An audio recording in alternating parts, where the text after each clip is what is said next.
കൃഷ്ണപുരം കാപ്പിൽമേക്ക് ശ്രീ കുറക്കാവ് ദേവീക്ഷേത്രത്തിലെ പ്രഥമ അയ്യപ്പ ഭാഗവത സത്രത്തിന്റെ ഭാഗമായി നടത്തിയ ആഴിപൂജ ശ്രദ്ധേയമായി നിരവധി ഭക്തജനങ്ങൾ പങ്കെടുത്തു.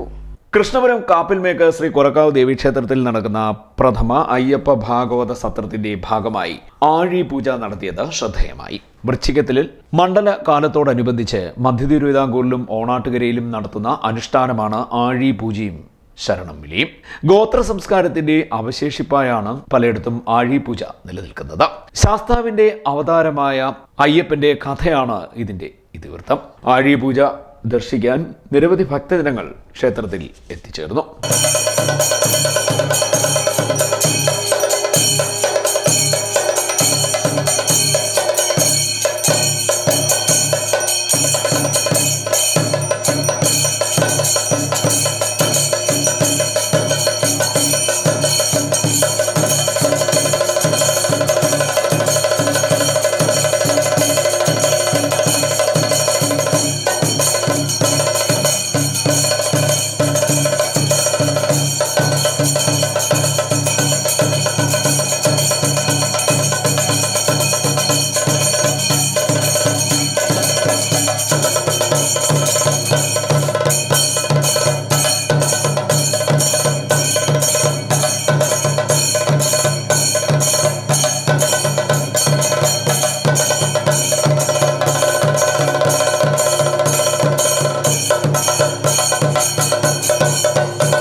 ഇതിനു മുന്നോടിയായി മഹാപ്രസാദമൂട്ട്, പാരായണം, സന്ധ്യാനാമ ജപം, ദീപാരാധന, സത്രശാലയിൽ ഭജനയും ദീപാരാധനയും പ്രഭാഷണം എന്നിവയും നടന്നു.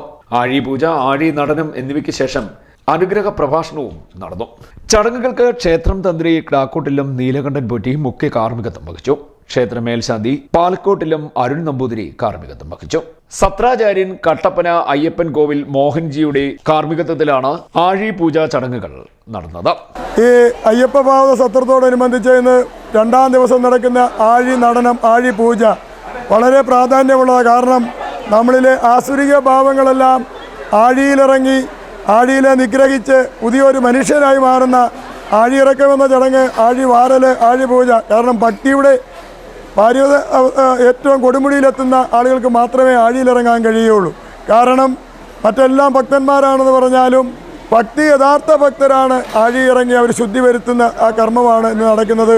ഏറെ ശ്രേഷ്ഠമാണ്. നമ്മളിലെ ആസുരിക ഭാവങ്ങളെല്ലാം ഇല്ലായ്മ ചെയ്തുകൊണ്ട് ആ ഭഗവാന്റെ ആ മുമ്പിൽ നമ്മളൊരു പുതിയ മനുഷ്യനായി മാറുന്ന ചടങ്ങ് അവിടെ സംഘടിപ്പിച്ചിട്ടുള്ള അവിടെ അതിനുവേണ്ടി തയ്യാറായിട്ടുള്ള സജ്ജനങ്ങൾ ഇവിടെയുള്ള മുഴുവൻ ജനങ്ങൾക്കും വേണ്ടിയിട്ട് അവരുടെ വഴിപാടുകളും പ്രാർത്ഥനയും ഏറ്റുവാങ്ങിക്കൊണ്ടാണ് ആ ആഴിയിലിറങ്ങുന്നത്.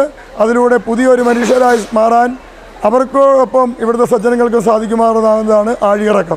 ചടങ്ങുകൾക്ക് ക്ഷേത്ര ഭാരവാഹികളായ professor S K Govindankutty കാർണവർ, Pradeep പ്രഭ, ഋഷികേശ് അമ്പനാട്, സന്തോഷ് പുല്ലമ്പള്ളിൽ തുടങ്ങിയവർ നേതൃത്വം നൽകി. CDNet news, Kayamkulam.